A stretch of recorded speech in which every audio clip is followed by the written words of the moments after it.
अच्छा, ट्रांजिस्टर और आईसी, ठीक है ठीक है ठीक है ठीक है। हाँ, ओके ओके, देखो बेटा सभी स्टार्ट। हाँ, ट्रांजिस्टर और आईसी की बात की है, तो ट्रांजिस्टर और आईसी पढ़ने से पहले मैं आपको जनरेशन ऑफ कंप्यूटर पढ़ा देता हूँ। कंप्यूटर कौन कौन से जनरेशन के अंदर बने हैं हमारे, ठीक है। तो जनरेशन ऑफ कंप्यूटर की बात कर लेते हैं पहले, उसी के अंदर ट्रांजिस्टर और आपको आईसी के बारे में मैं आपको कंप्लीट इंफॉर्मेशन दूंगा, ठीक है। तो बात करते हैं जनरेशन ऑफ कंप्यूटर। कंप्यूटर का जो जनरेशन होता है अपन 5 जनरेशन के अंदर मान चलते हैं, मतलब 5 पीढ़ियों में कंप्यूटर का जनरेशन होती है। कौन सी? First generation, second generation, third, fourth और फिफ्थ जनरेशन। सबसे पहले बात करेंगे जनरेशन ऑफ कंप्यूटर की। हाँ, ध्यान से सुनना आप लोग, generation of computer. Generation of computer में कंप्यूटर को जनरेशन को 5 पार्ट में डिवाइड किया है। पहले तो फर्स्ट जी, सेकंड सेकंड जी, थर्ड जी, फोर्थ जी और फिफ्थ जी। अब यहाँ पे जी का मतलब नहीं है तुम्हारे पास 3G नेट आ रहा है, 4G नेट आ रहा है, जी मतलब जनरेशन, ठीक है। हाँ, first generation, second generation, third generation, fourth generation और फिफ्थ जनरेशन, ठीक है। बात करते हैं फर्स्ट जनरेशन की। जो फर्स्ट जनरेशन के जो कंप्यूटर थे ये कब आए थे? अगर इनकी मैं बात करूं तो एक फर्स्ट जनरेशन के कंप्यूटर को हम बात करते हैं तो 1942 से लेकर 1954 तक फर्स्ट जनरेशन के कंप्यूटर माने जाते हैं। कब से? 1942 से लेकर 1954 तक फर्स्ट जनरेशन कंप्यूटर कौन सी सन में आ जाते हैं? 1942 से लेकर 1954 तक फर्स्ट जनरेशन कंप्यूटर होते हैं, ठीक है। इस जनरेशन के कंप्यूटर जो मेन पार्ट था, जो मेन इक्विपमेंट या था, कंपोनेंट था, जैसे आजकल के मोबाइलों में क्या होता है, जैसे मोबाइल आज के, तो मोबाइल में मेन कंपोनेंट क्या है? क्या मेन कंपोनेंट आज? माइक्रो प्रोसेसर, ये प्रोसेसर। तो उसी प्रकार से पहले जो कंप्यूटर वगैरह थे उनमें मेन पार्ट या मेन कंपोनेंट कौन सा था? किसके अंदर? फर्स्ट जनरेशन के अंदर। तो फर्स्ट जनरेशन के अंदर जो मेन कंपोनेंट हुआ करता था उसका नाम है वैक्यूम ट्यूब। क्या नाम है? Vacuum tube. अब वैक्यूम ट्यूब क्या होती है? वैक्यूम ट्यूब क्या होती है? हाँ, तो मैंने क्या कहा, जो फर्स्ट जनरेशन के जो कंप्यूटर है उनमें जो मेन कंपोनेंट हुआ करता है उस कंपोनेंट का नाम क्या है? Vacuum tube. वैक्यूम ट्यूब की अगर मैं बात करूं तो वैक्यूम ट्यूब एक प्रकार से साइज में थोड़ी बड़ी होती थी। एक प्रकार से बात करूं तो लगभग मान चलते हैं अपन एक 2x3 की, 2x3 फीट, 2 फीट लंबाई और 3 फीट चौड़ाई, इतनी बड़ी एक वैक्यूम ट्यूब हुआ करती थी, एक वैक्यूम ट्यूब। तो ऐसी वैक्यूम ट्यूब, हजारों वैक्यूम ट्यूब्स मिलकर एक कंप्यूटर, एक प्रोसेसर बना देती थी। मतलब कंप्यूटर में बहुत सारी वैक्यूम ट्यूब्स लगी होती थी और एक वैक्यूम ट्यूब की साइज अगर 2x3 मान सकते हो आप, 2 फीट चौड़ी और 3 फीट लंबाई। ऐसी अगर हजारों वैक्यूम ट्यूब्स आप कंप्यूटर में यूज में लोगे तो आपके कंप्यूटर का साइज क्या होगा? क्या साइज होगा? बहुत बड़ा होगा। तो फर्स्ट जनरेशन कंप्यूटर का जो साइज था बहुत लार्ज, वेरी लार्ज था। एक तरह से बात करें तो लगभग बात करें तो एक प्रकार फर्स्ट जनरेशन कंप्यूटरों की 10 मीटर चौड़ाई मान लो आप, लगभग 15 से मीटर के आसपास। और मतलब एक बड़े कमरे, बड़ा आपका हॉल, आपके मकान में सबसे बड़ा हॉल, इतने बड़े कंप्यूटर आ गए थे पहले। जो आपके मकान में जो सबसे बड़ा हॉल होता है ना, वो हॉल एक प्रकार से इतना बड़ा कंप्यूटर हुआ करता। कब? फर्स्ट जनरेशन में। कारण क्या था? रीजन क्या था इसका, इतने हेवी या इतने बड़े कंप्यूटर होने का रीजन क्या था? क्या आप बता सकते हो? हाँ, कोई बताएगा मुझे, इतने हेवी कंप्यूटर होने का रीजन क्या था? नेहा आपको पता नहीं है, ठीक है। हाँ, अस्मित गुड मॉर्निंग बेटा। नहीं पता? बाकी बच्चों को? देखो, सबसे बड़ा रीजन क्या है? वैक्यूम ट्यूब है। क्या है? Vacuum tube. ये वैक्यूम ट्यूब की जो साइज होती थी, साइज बहुत लार्ज होती थी। वैक्यूम ट्यूब की साइज होती थी लार्ज, बहुत बड़ी, लगभग 2x3, मतलब 2 पिट और 3 पिट 2/3 पिट की साइज मान के चल सकते हैं एक वैक्यूम ट्यूब की। और एक कंप्यूटर बनाने के लिए हजारों वैक्यूम ट्यूब्स की रिक्वायरमेंट होती थी। तो हजारों वैक्यूम ट्यूब्स अगर आप इतनी बड़ी लगाओगे तो उसके लिए बहुत बड़ा जगह भी, स्पेस भी चाहिए आपको। तो लगभग जो फर्स्ट जनरेशन कंप्यूटर के साइज मान के चलते हैं वो एक बड़े होल के आकार की बराबर के कंप्यूटर हुआ करते थे। जो इतने बड़े कंप्यूटर होते हैं तो क्या इनको पोर्टेबल करना आसान है क्या? पोर्टेबल मतलब एक जगह से दूसरी जगह ले जाना। क्या फर्स्ट जनरेशन के कंप्यूटर को पोर्टेबल करना पॉसिबल है क्या? यस या नो? क्या फर्स्ट जनरेशन कंप्यूटर को पोर्टेबल करना पॉसिबल है क्या? यस या नो? है? देखते किसका आंसर है। नेहा ने कहा बेटा नहीं है, अच्छी बात है। बाकी बच्चों का बेटा क्यों नहीं है? क्योंकि बहुत बड़े थे इसलिए इनको पोर्टेबल करना आसान नहीं था। ठीक है। हाँ, दूसरी चीज, इनमें फर्स्ट जनरेशन कंप्यूटर थे, इनमें डेटा स्टोर करने के लिए कोई स्पेस नहीं हुआ करता था और ना ही इनपुट आउटपुट के लिए। मतलब इनको हम पहले मेमोरी का कोई चांस नहीं था।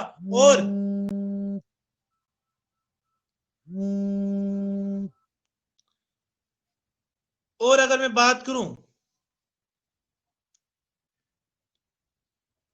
हाँ बेटा सही बात है।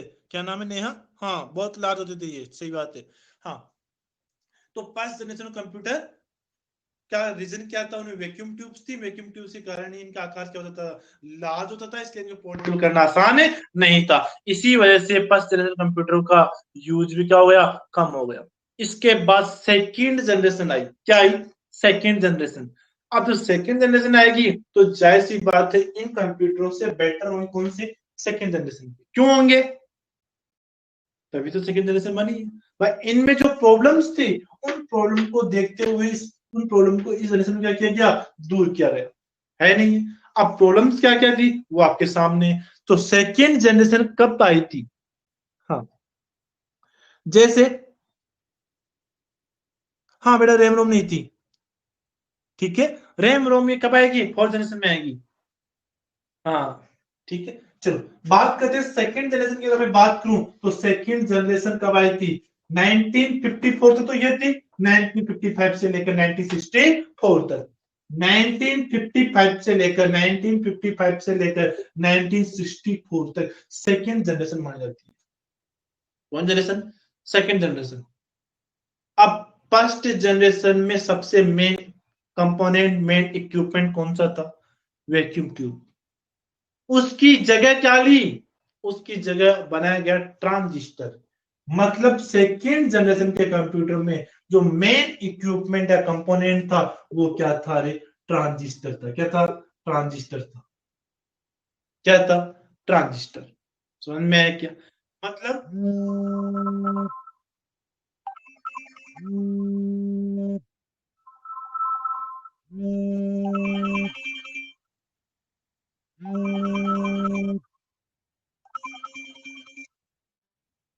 हाँ, चलो वापस बात करते हैं। सेकेंड जनरेशन कंप्यूटर में जो मेन कंपोनेंट था वो था ट्रांजिस्टर। और ट्रांजिस्टर कब बनाया था? किसने बनाया था? तो ट्रांजिस्टर बनाया गया था 1948 के अंदर। कब बनाया गया था? 1948 के अंदर ट्रांजिस्टर बनाया गया था। और किसने बनाया था? विलियम बी सोकले ने। किसने बनाया था? William B Shockley. William B Shockley ने बनाया था। किसने बनाया था? ट्रांजिस्टर 1948 के अंदर विलियम बी सोकले ने बनाया था। कब बनाया था? 1948 के अंदर। जबकि सेकंड जनरेशन कब आई थी? 1955 से लेकर 1964 तक। ऐसा ऐसा 1948 के अंदर तो फर्स्ट जनरेशन थी नहीं थी। फर्स्ट जनरेशन 1942 से लेकर 1954 तो मानते अपन। कब मानते? 1942 से लेकर 54 तक अपन मानते हैं फर्स्ट जनरेशन। ठीक है, जबकि ट्रांजिस्टर बन गया था 48 के अंदर। फिर ट्रांजिस्टर का यूज फर्स्ट जनरेशन में होना चाहिए।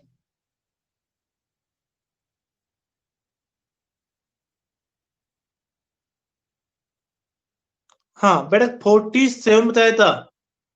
हाँ योगेश गुड मॉर्निंग। देखो बेटा, हाँ योगेश गुड मॉर्निंग। और नेहा आप कह रहे हो कि मैंने ट्रांजिस्टर 47 बताया था। हाँ बेटा, कई बुक्स में 47 दे रखा है, कई में 48 दे रखा है, तो हम बात कर लेते हैं 47 48 की बात कर लेते हैं, ठीक है। अलग अलग बुक्स में अलग अलग दे रखा है, इसमें कोई बात नहीं, इसको 47 से 48 मान लेते हैं, ठीक है। ट्रांजिस्टर 47 48 के अंदर विलियम बी शोकले ने बनाया था।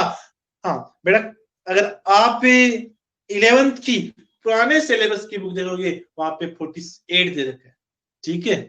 जो 11th की जो पहले वाला सिलेबस था उसमें अगर देखोगे इससे पहले वाला सिलेबस में, तो वहां पे 48 दे रखा है, ठीक है।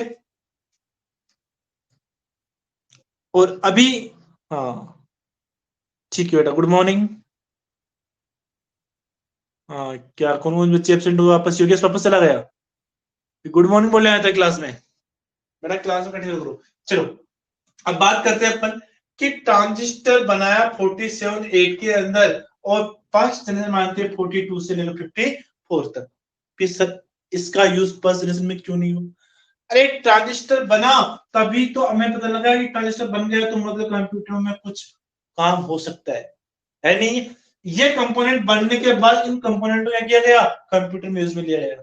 मतलब एक ट्रांजिस्टर के अंदर हजारों वैक्यूम ट्यूब्स क्या हो गई, इनबिल्ड हो गई। मतलब एक ट्रांजिस्टर के अंदर बहुत सारी वैक्यूम ट्यूब्स का क्या कर लिया, समावेश कर लिया एक ट्रांजिस्टर के अंदर।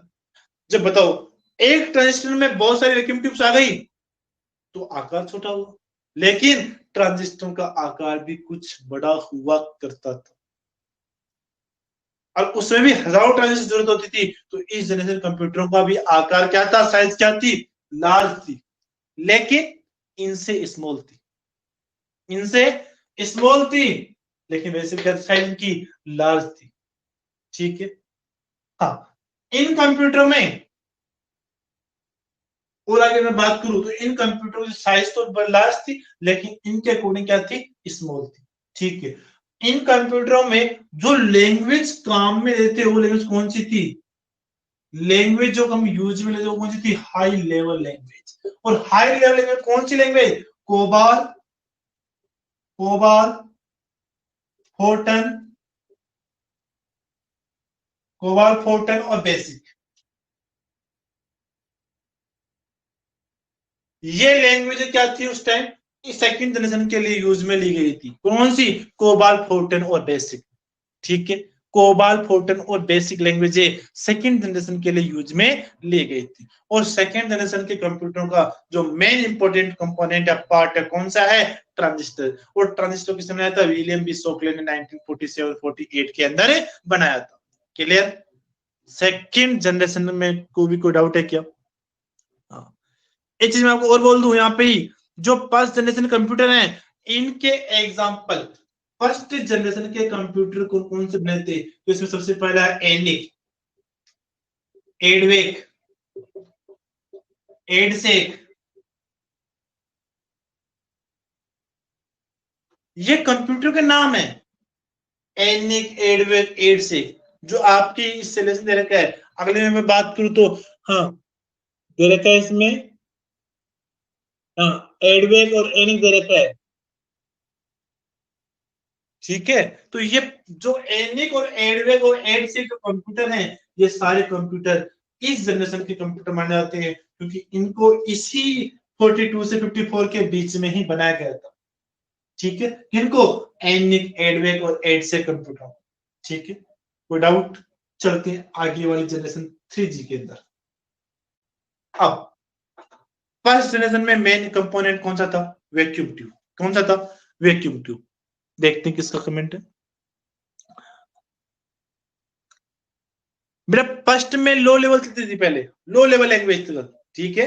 फर्स्ट में लो लेवल, दूसरी में हाई लेवल। हाई लेवल कौन सी आ गई, कोबाल, फोर्टन और बेसिक, ठीक है। हाँ, फर्स्ट जनरेशन कंप्यूटर का जो एग्जांपल है वो कौन से हैं, एनिक, एडवेक और एडसेक। अगर सेकंड में बोलूं तो सेकंड में आईबीएम के कई वर्जन आए थे, आईबीएम कंपनी के कई कंप्यूटर आए थे, आईबीएम 450, आईबीएम 700, है नहीं है, आईबीएम सॉरी 701। इस प्रकार से कई कंप्यूटर सेकंड जनरेशन में आए थे आईबीएम के, ठीक है। आगे चलते हैं 3G, इसके अंदर 3G थर्ड जनरेशन। तो फर्स्ट जनरेशन का मेन कंपोनेंट कौन सा था? Vacuum tube. 2G के अंदर कौन सा है? ट्रांजिस्टर। तो 3G में क्या आएगा? मेन कंपोनेंट की बात है, इसकी वजह से ही कंप्यूटर की साइज, स्पीड और सभी चीजें चेंज हो रही है मेन कंपोनेंट इक्विपमेंट की वजह से। पहले में क्या था? ट्रांजिस्टर, दूसरे में पहले में वैक्यूम ट्यूब, दूसरे में ट्रांजिस्टर और तीसरे की बात करते हैं अब। हाँ,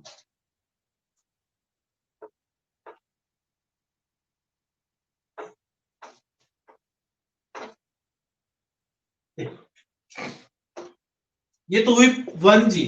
1G और 2G के बाद 3G। 3G का जो मेन कंपोनेंट है, पहले बात करते हैं कब से कब बना है। तो 1964 तो ये था, 1964 लास्ट से मानते हैं 1975 तक। कौन सी? 3G 64 से 75 तक। तो थर्ड जनरेशन में कौन से मानते हैं? 64 से 75। और इसमें जो मेन कंपोनेंट इक्विपमेंट है वो कौन सा है? आईसी। कौन सा है? आईसी। नाम सभी ने सुना होगा, आईसी। सुना है क्या?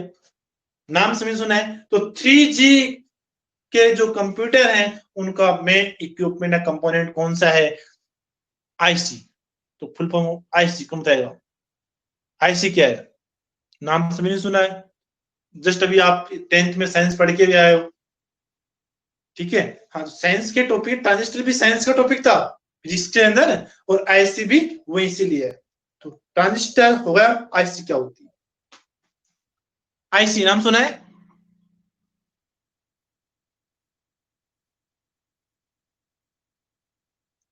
हाँ बेटा, सारे बच्चे बाकी एब्सेंट हो गए वापस। क्या नाम है इसका? प्रिया हो गई, योगेश हो गया। अच्छी बात है। ये क्या नाम है? चलो कोई बात नहीं, मैं आपसे क्वेश्चन नहीं पूछूंगा है ना। हाँ, इंटीग्रेटेड सर्किट, वेरी गुड। ठीक है बेटा नेहा। और बच्चे तो क्वेश्चन पूछते क्लास के बाहर हो जाते हैं। अच्छी बात है, कोई बात नहीं बेटा। चलो अब नहीं पूछेंगे आपसे। आईसी इंटीग्रेटेड सर्किट कब बनाए थे, किसने बनाए थे? तो बात करते 48 के अंदर तो ट्रांजिस्टर बना था, और 58 के अंदर कौन बना? आईसी। 1958 के अंदर, जबकि ट्रांजिस्टर 1948 के। जब ये 58 में बन गया, और इसको यूज में कब ले रहे हैं अपन? 64, 60, 75 के अंदर।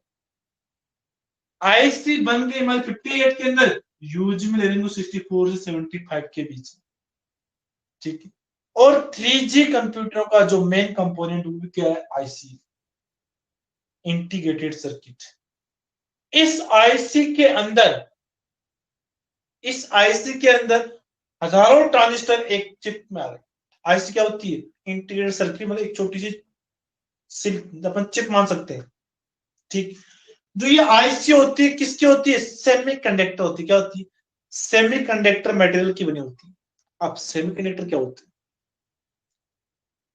तो सेमी कंडक्टर तो आप जानते होंगे, साइंस का टॉपिक था। तो ये आईसी सेमी कंडक्टर मटेरियल की बनी होती है। और सेमी कंडक्टर कौन से होते हैं? इसमें सिलिकॉन और जर्मेनियम, सिलिकॉन और जर्मेनियम की बनी। मतलब आईसी किसकी बनी होती है? सिलिकॉन और जर्मेनियम की बनी होती है। ठीक है, आगे चलते हैं। हाँ, आईसी 58 के अंदर किसने आई थी? जे किल्बी ने। जे किल्बी ने किसने आई थी? जे किल्बी ने। आईसी 58 के अंदर जे किल्बी ने बनाई थी। आईसी की जो साइज थी वो क्या थी? स्मॉल थी। क्या थी इसकी साइज? स्मॉल। साइज स्मॉल हो गई तो इन कंप्यूटर का आकार भी क्या हो गया? स्मॉल हो गया। इन कंप्यूटर का हो गया, जो कंप्यूटर साइज थी वो साइज क्या हुई? स्मॉल हो गई। कंप्यूटर साइज, जो 3G के कंप्यूटर है उनकी साइज क्या हो गई? स्मॉल हो गई। रीजन क्या है? आईसी। क्योंकि एक आईसी के अंदर हजारों ट्रांजिस्टर क्या हो गया? एक जगह रख लिया। और आईसी एक छोटी सी चिप होती है जो सिलिकॉन और जर्मेनियम की बनी। ठीक है। तो इन कंप्यूटरों का आकार क्या हो गया? स्मॉल हो गया। और इन कंप्यूटरों में इनपुट आउटपुट के लिए कुछ हार्डवेयर यूज, जैसे इसमें इनपुट के लिए कीबोर्ड का पसंद हो गया था यहाँ से। ठीक है। इसमें मेमोरी भी, प्राइमरी और सेकेंडरी मेमोरी का यूज भी बहुत अच्छे से होने लग रहा था 3G के कंप्यूटर में। हाँ, प्राइमरी मेमोरी का यूज सेकेंड जनरेशन स्टार्ट हो गया था, लेकिन 3G में बहुत अच्छे तरीके से अच्छी क्वालिटी की प्राइमरी और सेकेंडरी मेमोरी यूज में आने लग गई थी। किसके अंदर? 3 जनरेशन के अंदर। ठीक है, अब बात करते हैं 4 जनरेशन के। किसकी बात करते हैं? 4 जनरेशन की। आपके जो दो टॉपिक थे कौन से? ट्रांजिस्टर और आईसी, दोनों की मैंने बात की ली है। यही आपकी सिलेक्शन दे रखा है, ट्रांजिस्टर और आईसी। लेकिन मैंने ट्रांजिस्टर आईसी कौन सी जनरेशन में है ये भी अपन ने बात की। अरे की है क्या? तो फर्स्ट जनरेशन में वैक्यूम ट्यूब, सेकेंड में क्या आता है? ट्रांजिस्टर, 3 के अंदर आईसी। अब चौथी में क्या आएगा? हाँ, चौथी में क्या आएगा?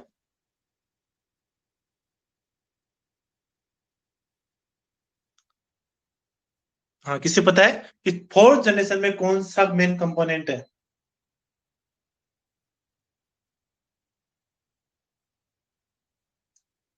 बेटा रैम रोम तो मेमोरी होती है ना, क्या नाम है आपका नेहा? रैम रोम तो मेमोरी होती है, ठीक है। Main component, main part, main पुर्जा इस कंप्यूटर का, जैसे मैंने कहा फर्स्ट जनरेशन में वैक्यूम ट्यूब, सेकंड में ट्रांजिस्टर आया, थर्ड में आईसी आई। इसी प्रकार से फोर्थ जनरेशन का मेन कंपोनेंट, मेन पार्ट कौन सा है कंप्यूटर का? Main part. चलो हम बात करते हैं फोर्थ जनरेशन की। और फोर्थ जनरेशन के अंदर पढ़ेंगे अपन माइक्रो प्रोसेसर। क्या पढ़ेंगे?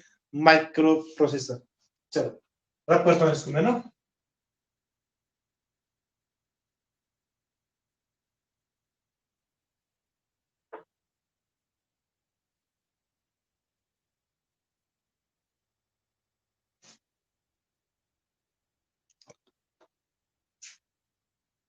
देखते हैं। हाँ, VLSI, वेरी गुड बेटा, अच्छी बात है नेहा। VLSI अच्छी बात, वेरी गुड।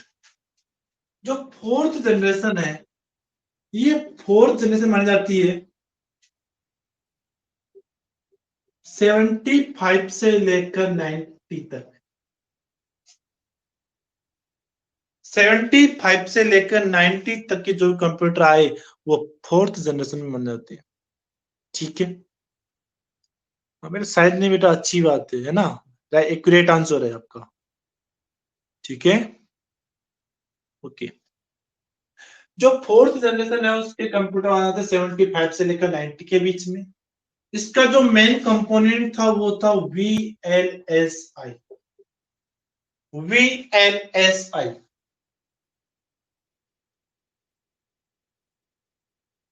फुल फॉर्म क्या होती है?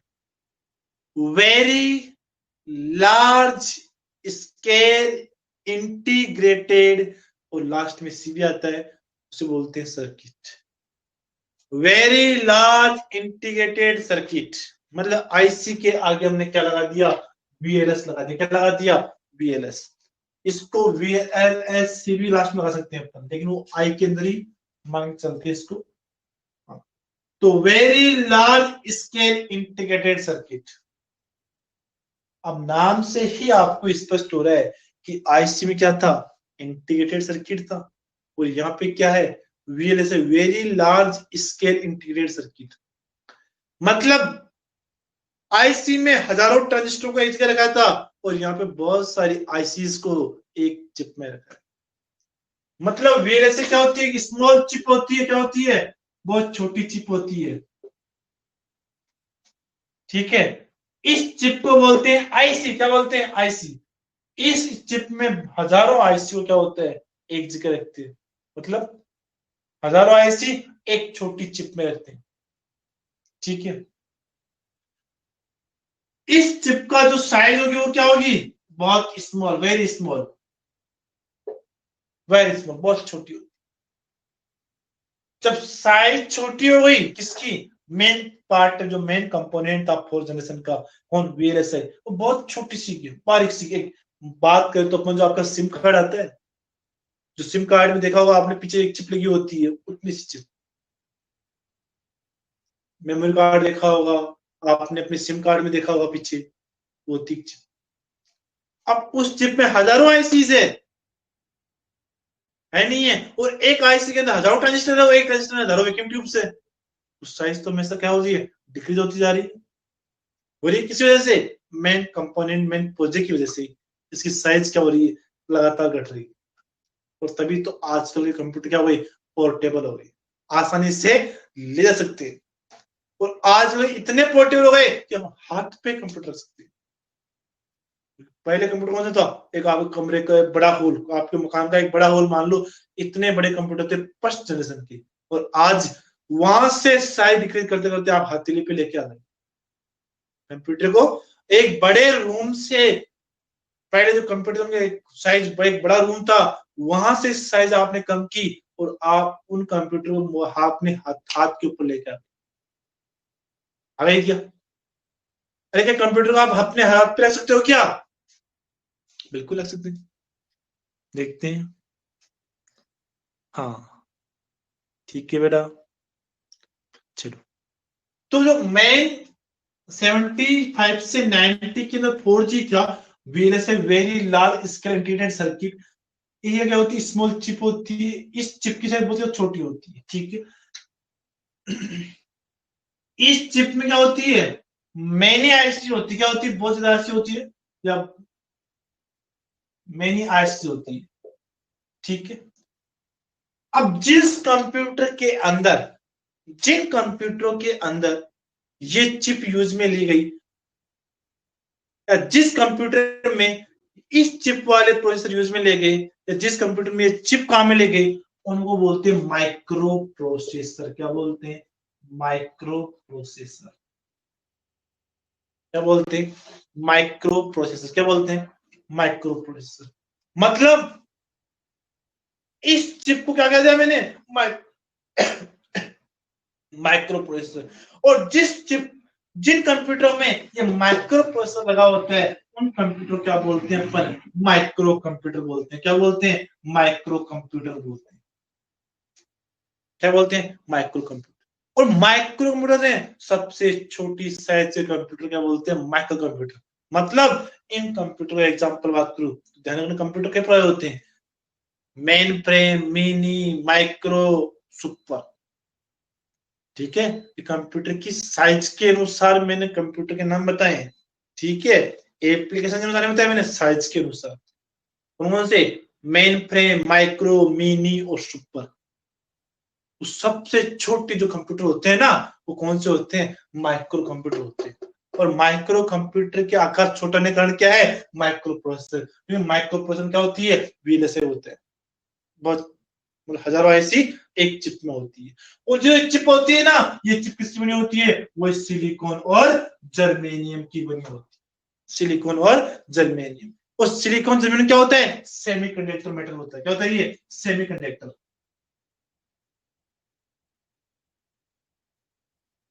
सेमीकंडक्टर। जो आईसी होती है, चिप होती है, चिप किसकी होती है? सिलिकॉन और जर्मेनियम की बनी होती है। वो सिलिकॉन और जर्मेनियम क्या होता है? सेमीकंडक्टर होता है। क्या होते हैं? सेमीकंडक्टर, ठीक। माइक्रो प्रोसेसर की बात कर रहे थे। माइक्रो प्रोसेसर क्या होते हैं? पहले बात है प्रोसेसर की, फिर बात करेंगे अपन आगे माइक्रो प्रोसेसर की। चलो पहले वापस इधर आते हैं अपन 4th जनरेशन कंप्यूटर में, फिर माइक्रो प्रोसेसर अपन आगे लेंगे और अलग से, चले। हाँ, स्मॉल चिप हो गई, वीएलएसआई यूज में आ गई थी। इन कंप्यूटरों में जो लैंग्वेज कॉमन रहते, हाई लेवल लैंग्वेज थी। इसमें कौन सी आई थी? सी, सी प्लस प्लस, बहुत सारी लैंग्वेजेस इसके अंदर आई थी। मतलब इसमें होते हैं हाई लेवल लैंग्वेज कॉमन, ठीक है। इनमें मेमोरी के अंदर प्राइमरी और सेकेंडरी मेमोरी बेस्ट यूज में हो गई थी। मतलब प्राइमरी एंड सेकेंडरी मेमोरी के लिए अच्छी क्वालिटी मेमोरी यूज में ले रहे थे। मतलब रैम और रोम का यूज यहाँ पे ही हुआ। किसके अंदर? 4th जनरेशन के अंदर। वो किसमें? प्राइमरी और सेकेंडरी मेमोरी के लिए भी अपन क्या लगे यहाँ पे? हार्ड डिस्क वगैरह यूज में लेने लगे, ठीक है। इनपुट आउटपुट स्टोरेज फैसिलिटी भी इन कंप्यूटर में बेटर है बाकी दूसरे कंप्यूटर की कंपेरिजन में, ठीक है। अब बात करते हैं माइक्रो प्रोसेसर। और इन कंप्यूटर में एग्जांपल की बात करूं तो लैपटॉप, डेस्कटॉप, कॉम्पटॉप, ये सारे क्या हुए? आपके इसी कंप्यूटर के एग्जांपल। जो पर्सनल कंप्यूटर, मतलब इसमें एग्जांपल की बात करूं मैं तो आपके पीसी, पीसी मतलब पर्सनल कंप्यूटर, वो आपका डेस्कटॉप हो, लैपटॉप हो, कॉम्पटॉप हो, ये सारे किसमें आ गए? पीसी के अंदर। क्लियर? कोई डाउट? ये होता है 4G के अंदर क्या आता है VLSI। तो कोई डाउट है क्या? हाँ ओके, कोई क्वेरी नहीं बेटा, अच्छी बात है, ओके ठीक है, यहां तो आपको कोई डाउट नहीं, ठीक है अच्छी बात। अब बात करेंगे अपन माइक्रो प्रोसेसर की। प्रोसेसर क्या होते हैं? पहले प्रोसेसर फिर माइक्रो। माइक्रो मतलब छोटा, बहुत छोटा, ठीक है। माइक्रो प्रोसेसर के कारण ही कंप्यूटर आकार क्या हुआ है? छोटा हुआ है, और स्पीड क्या हुई है? लार्ज हुई है, ठीक है। कंप्यूटर की स्पीड का दो रीजन होते हैं, एक तो उसकी रैम, दूसरा उसका प्रोसेसर। मैंने पहले कहा था स्पीड के अंदर रैम के बारे में बताया था, एक्सप्लेन किया था आपको, किया था नहीं किया था? हाँ, तो माइक्रो प्रोसेसर ही कंप्यूटर की स्पीड के लिए जवाब देता। कैसे? कि प्रोसेसर कितने बिट का प्रोसेसर है। मान लिया कई कंप्यूटर में, पहले अगर मैं माइक्रो प्रोसेसर के एग्जांपल बात करूं, जैसे इंटेल के प्रोसेसर आते हैं, बोलता मेरे मेरे कंप्यूटर में इंटेल का प्रोसेसर है, i3 प्रोसेसर है, i4 प्रोसेसर है, i5 प्रोसेसर है नहीं है? वो क्या है? इंटेल कंपनी के प्रोसेसर है, इंटेल कंपनी के प्रोसेसर है। कोर्टियो डू प्रोसेसर है, इंटेल प्रोसेसर है, ऐसे बहुत सारे प्रोसेसर मार्केट में अलग अलग कंपनियों के अवेलेबल है, ठीक। अब जो प्रोसेसर काम करता है वो बिट पे काम करते हैं, करता है बिट पे। जैसे कई प्रोसेसर 8 बिट पे काम करते हैं, कई प्रोसेसर 16 बिट पे काम करते हैं, कई प्रोसेसर 32 पे काम करते हैं, 64 पे काम करते हैं। डिफरेंस क्या है? इससे पहले कई प्रकार के प्रोसेसर यूज में आते थे, 80 8080 80 48 80 484, ऐसे कई प्रोसेसर पहले आते थे। आजकल इंटेल के प्रोसेसर ज्यादा यूज में ले रहे हैं, इंटेल i3 i5 i7 है नहीं। चलो वो तो प्रोसेसर के एग्जांपल की बात हुई। मेन प्रोसेसर में डिफरेंस क्या है? प्रोसेसर स्पीड किस प्रकार से मेजर करते हैं? देखो, कंप्यूटर सारा काम किसमें करते हैं? बाइनरी में। किसमें करते हैं? बाइनरी में। एक बार मैं इसको रख देता हूँ सामने वाले को, अगर आपको नोट करना कुछ नोट कर लो इसमें से, फिर मैं करता हूँ इसमें माइक्रो प्रोसेसर के बारे में बात, और लगभग लगभग आपका चैप्टर भी हो जाएगा फिर फिनिश।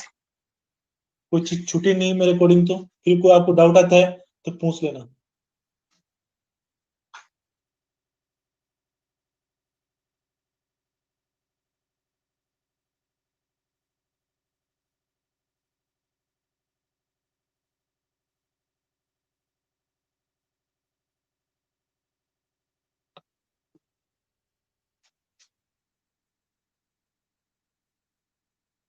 ओके बेटा, ठीक है।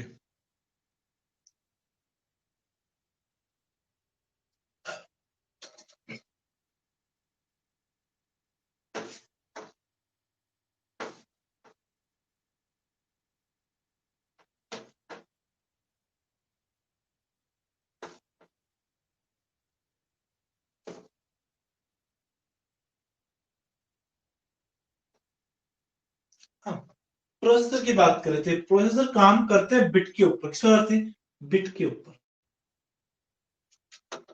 और डेटा को स्टोर करने की जो स्मॉलेस्ट यूनिट क्या होती? डेटा को स्टोर करने की स्मॉलेस्ट यूनिट क्या होती? कि मैं पहले आपको मेमोरी पढ़ा चुका हूं ना। हाँ बताइए जल्दी से, डेटा को स्टोर करने की सबसे स्मॉलेस्ट यूनिट क्या होती है? जल्दी से।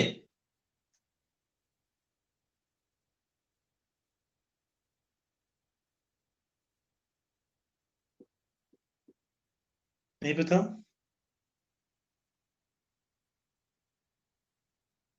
देखते हैं आंसर आया।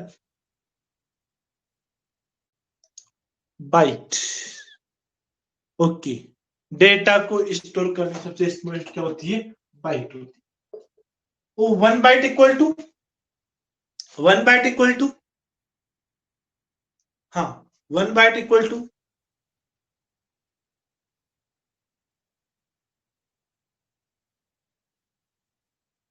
हाँ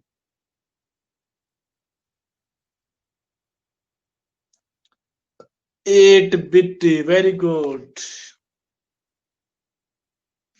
1 बाइट इक्वल टू 8 बिट। इसको कर लेते हैं 8 बिट इक्वल टू 1 बाइट। देखो, बिट और बाइट में आपको कुछ समझ में आया होगा। आ गया क्या? हम बात करें बिट की, क्योंकि प्रोसेसर बिट में काम करते हैं और बिट और बाइट में आपको फर्क समझ में आ रहा है नहीं। एक बिट नहीं, 8 बिट मिलकर एक बाइट बनाते, क्या बनाते? एक बाइट। और एक बिट का मतलब है 0 या 1, 0 या 1। एक बिट मतलब 0 होगा या 1। अगर दोनों ही हो जाए, अगर दोनों ही हो जाए, कैसे? मान लिया 0 1 0, कितने बिट है इसमें? इसमें कितने बिट है? इसमें कितने बिट है? अरे जल्दी से बताइए। 3 बिट। Very good. हाँ, इसमें 3 बिट है। Okay, 3 bit. इसी प्रकार से 8 बिट मिलेंगे।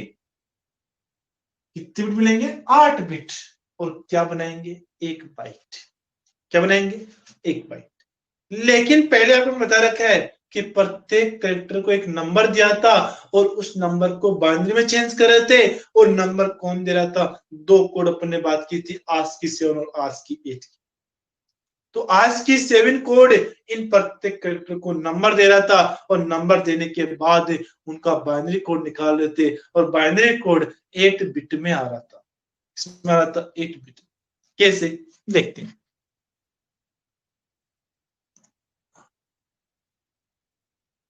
देखो, जैसे मान लो एग्जाम्पल के तौर मैंने ए मान लिया, ए का बाइनरी कोड क्या होगा? 010000। कितने बिट हो गए रही? कितने बिट हो गए? कितने बिट हो गए ये?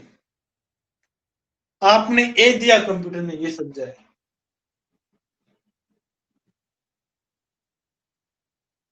8।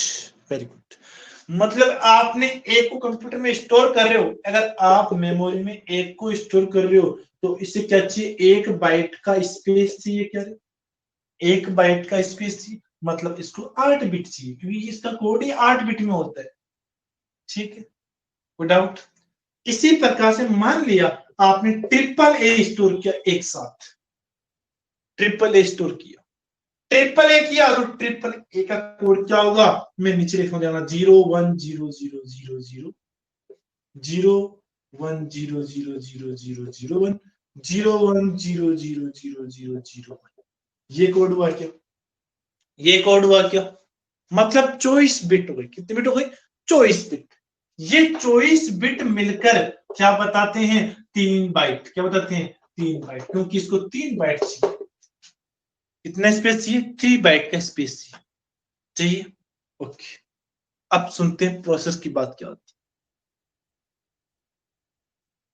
है। ओके,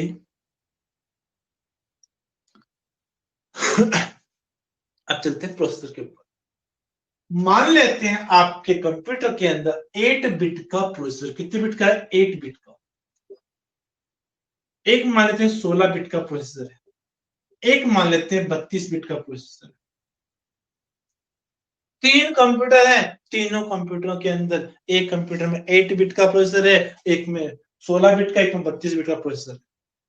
ठीक है, अब बात करते हैं पहले 8 बिट की प्रोसेसर। 8 बिट का प्रोसेसर की बात करेंगे। यहां पे हमारे पास कितनी बिट दे रखी है? 24 बिट। 8 बिट के प्रोसेसर मतलब वो एक बार में 8 बिट ही पड़ेगा। एक बार में 8 बिट ही पड़ेगा। कितनी पड़ेगा? 8। मतलब इसको पढ़ने के लिए, कंप्लीट इसको पढ़ने के लिए इसको 3 बार चलाना पड़ेगा। 3 बार में रीड करेगा इसको। करेगा क्या? एक बार तो इतने से भी पड़ेगा, फिर इस आगे वाले को पड़ेगा, फिर लास्ट में इसको पड़ेगा। कौन सा? 8 बिट वाला। मतलब इस चीज को पढ़ने के लिए इसको 3 बार दोहराना पड़ा। 3 बार में जाके वो इस कंप्लीट बिट को पढ़ पाया। कितनी बार में? 3 बार। जैसे आगे चलता हूं, फिर आपको एक जनरल एग्जांपल के माध्यम से। 16 बिट की बात करें, 16 बिट वाले कंप्यूटर ने एक बार में इतना पढ़ लिया। आगे इसके पास 8 ही बचे, कोई बात नहीं, 8 पढ़ लेगा। इसने भी 2 बार में पढ़ा इसको कंप्लीट। कितनी बार में? 2 बार में। 32 बिट वाले के पास चॉइस ही है, 8 बिट और खाली रह गई, उसे कंप्लीट पढ़ लेगा। फिर भी इसके पास क्या है, पढ़ने के लिए और भी जरूरत है, और भी जरूरत। जैसे अब सुना चला एग्जाम्पल, कोई छोटा बच्चा है, जैसे 10 साल का, 12 साल का, उसको बोल दो 5 किलो वेट आपको लेके जाना ऊपर, तो ले जाएगा। उसे कैपेसिटी 5 किलो जाने की, 5 किलो लेके जाएगा। उससे थोड़े से बड़े, मैंने 17 साल के बच्चे को बोल दिया कि तू वेट ले जा, उसे कैपेसिटी 10 किलो वेट ले जाने की, वो लेके जाएगा। 20 साल बच्चे को बोल दिया आप 15 किलो वेट लेके जाना है, कितने किलो? 15 किलो, तो 15 किलो वेट ले जाएगा। अब तीनों की कैपेसिटी अलग अलग है, कि 5 किलो की है, कि 10 किलो की है, कि 15 किलो की। और मैं बोल दूं कि 15 किलो वेट लेके जाना तीनों को, तो छोटा बच्चा तो उस वेट को 3 बार लेके जाएगा। कितनी बार? 3 बार। 5-5 किलो के लेके जाएगा और 3 चक्कर करेगा। दूसरा वाला 2 चक्कर करेगा, एक बार में 10 से, दूसरी बार 5 से 5 ले जाएगा। तीसरे वाला एक साथ पूरे 15 किलो वेट ले जाएगा। है नहीं है? तो किसको टाइम कम लगा? किसको टाइम कम लगा? छोटा बच्चा है, वो तो 3 बार जाएगा, 3 बार लेके आएगा, तो टाइम तो उसको ज्यादा लगेगा। जो दूसरा था, तो 15 किलो ले जाने लगा, उसने एक बार में ले 15 किलो। इसी वजह से माइक्रो प्रोसेसर सेम चीज। समझ में आया क्या? हाँ, यहां तो समझ में आया कि क्या कहना चाहता हूं मैं आपको, जो मेन फंडामेंटल समझ में आया क्या? तो इसी वजह से माइक्रो प्रोसेसर कंप्यूटर की स्पीड को बढ़ाते। 32 बिट का एक साथ 32 बिट रीड करेगा, 64 बिट का है तो एक साथ 64 बिट का डेटा रीड करेगा। क्लियर? इसी प्रकार से कंप्यूटर की जो स्पीड मेजर करती है, उसके बिट प्रोसेसर पे डिपेंड करती है। जितना अच्छा बिट उसका प्रोसेसर होगा, उतनी कंप्यूटर की स्पीड ज्यादा होती है। इसका रीजन मैंने आपको दिया है कंप्यूटर लैंग्वेज के थ्रू भी, और जनरल एग्जाम्पल के थ्रू मैंने आपको इसको समझाने की कोशिश की है। फिर भी कोई डाउट आता है तो पूछ सकता है मेरे से। नहीं पता? हाँ नेहा, कोई डाउट नहीं है नेहा? ठीक है बेटा, ओके। अब बात करते हैं, ये हुआ माइक्रो प्रोसेसर का रीजन, कि माइक्रो प्रोसेसर की जरूरत क्यों होती है, माइक्रो प्रोसेसर होता है क्या है। क्लियर? अब देखते हैं, कई जनरेशन में अलग अलग माइक्रो प्रोसेसर दे रखे हैं। जैसे आपकी बुक में दे रखा है फर्स्ट जनरेशन, देखो दिखाई दे रहा होगा, first, first, second, third, fourth, 5। देखो अपनी 5th जनरेशन और बच्ची हुई है अभी तो, है ना, अपने बात नहीं की 5th जनरेशन की। देखो जो फर्स्ट जनरेशन के जो कंप्यूटर थे, जो फर्स्ट जनरेशन के जो कंप्यूटर थे, उनके अंदर माइक्रो प्रोसेसर कामिल रहे थे इंटेल, इंटेल का 8080, मैंने आपको थोड़ी देर पहले लिखवाया था। इंटेल का 8080 फर्स्ट जनरेशन कंप्यूटर में ये प्रोसेसर यूज में ले रहे थे। दूसरे सेकंड जनरेशन के मोटरोला, कौन सा था? मोटरोला, मोटरोला 6800 और एक था इंटेल का ही, मैंने आपको ये बताया था, इंटेल का 8085। ठीक है। थर्ड जनरेशन में वापस क्या आया? इंटेल का ही आया 8086। फोर्थ जनरेशन में इंटेल का 80386 है, और मोटरोला का, मोटोरोला 68030 है। ठीक है। और 5th जनरेशन में पेंटिनियम, सेलेरॉन और एक्सॉन, बहुत सारे है किसके अंदर? 5th जनरेशन के अंदर। पेंटिनियम, क्या लिख दूं? ठीक है, पेंटिनियम, सेलेरॉन, एक्सॉन, ये सारे प्रोसेसर आपके यहाँ पे गिवन है। ये तो फर्स्ट जनरेशन का हो गया, ये सेकंड के हो गए दोनों, ये थर्ड का हो गया, ये थर्ड का है, ये दोनों फोर्थ के हैं और ये फिफ्थ का है। ठीक है, ये सारे प्रोसेसर आपके गिवन है। क्लियर? अरे क्लियर है क्या?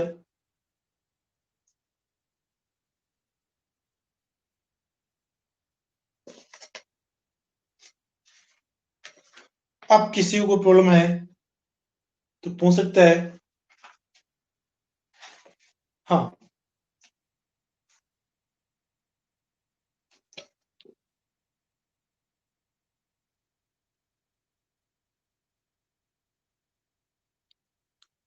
हाँ, अच्छा नाम बोल दूं? दिखाई नहीं दे रहा बेटा? दिखाई नहीं दे रहा क्या बेटा? देखो, जो फर्स्ट जनरेशन की जो प्रोसेसर है इंटेल 8080, इंटेल का 8080 फर्स्ट जनरेशन के जो क्या नाम है प्रोसेसर है, उसमें इंटेल 8080, सेकंड के में मोटरोला का 6800 और इंटेल का 8085। मोटरोला के मोबाइल भी आते हैं, ठीक है। हाँ, तो इंटेल का 8080 फर्स्ट जनरेशन, मोटरोला का 6800 और इंटेल का 8085 सेकंड जनरेशन। थर्ड जनरेशन में इंटेल की 8086,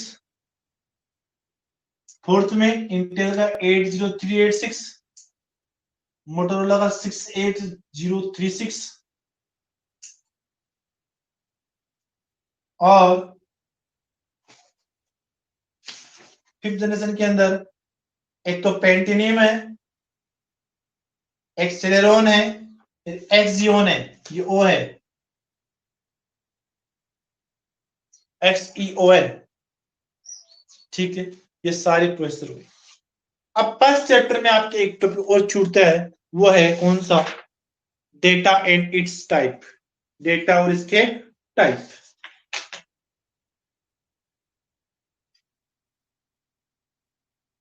डेटा और इसके टाइप। हाँ, फिर शायद लगभग पूरा चैप्टर अपना हो चुका है ये।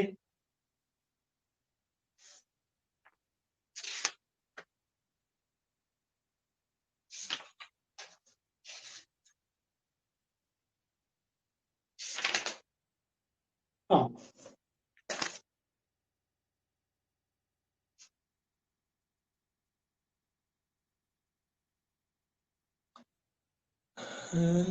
क्या बोल रहे बेटा? नाम बोल दो एक बार, ठीक है। अच्छा, लास्ट वाला समझ नहीं आया। सिर्फ 5 जनरेशन। अच्छा, फिफ्थ जनरेशन को आए थे, हाँ ठीक है। जो हमारी फिफ्थ जनरेशन बची हुई है वो कर लेते हैं। फिफ्थ जनरेशन कब आई थी हमारी? 1990 से लेकर अब तक फिफ्थ जनरेशन चल रही। जो फिफ्थ जनरेशन होती है 5G, ये 1990 से लेकर प्रेजेंट तक अभी तक चल रही है। ठीक है, इस कंप्यूटर की जो सबसे मेन पार्ट होगा, जो किसके लिए बना रहे हैं, इसमें बना रहे आर्टिफिशियल इंटेलिजेंसी, AI के लिए। क्योंकि कंप्यूटर में अपना खुद का माइंड नहीं होता है।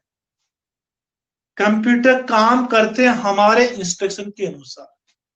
कंप्यूटर का पर्सनल कोई माइंड नहीं होता है। मतलब इनके सोचने समझने की कैपेसिटी बिल्कुल क्या होती है? जीरो। कई बार क्वेश्चन पूछ लिया जाता है, कंप्यूटर में का माइंड होता है? कुछ नहीं, जीरो होता है। कंप्यूटर में सोचने समझने को क्षमता होती है कि नहीं होती?